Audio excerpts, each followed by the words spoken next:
Hi friends, మరొక కొత్త వీడియోతో మీ ముందుకు వచ్చాను. చిన్న చేపలు ఏ విధంగా చేపలు అనేవి పట్టడానికి ఉన్నాయో. ఇక్కడ చిన్న గుమ్మ ఉంది. ఇక్కడ అయితే చిన్న చేపలు ఉన్నాయి. వీటి పేరు అయితే పిత్తన బరిగలు అంటారు.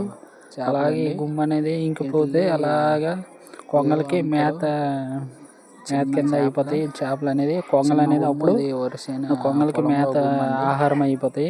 అలాగే చేపలు అనేవి చూడండి ఏ విధంగా గుంపులుగా తిరుగుతున్నాయో.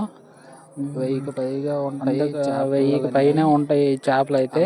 గుమ్ములు అయితే చాలా ఉన్నాయి. చూడడానికి చక్కగా ఉన్నాయి. లైక్ చేయండి, సబ్స్క్రైబ్ చేయండి, కామెంట్ చేయండి. మన ఛానల్ని. చేయండి. Bye friends. చేయండి. Okay, bye friends.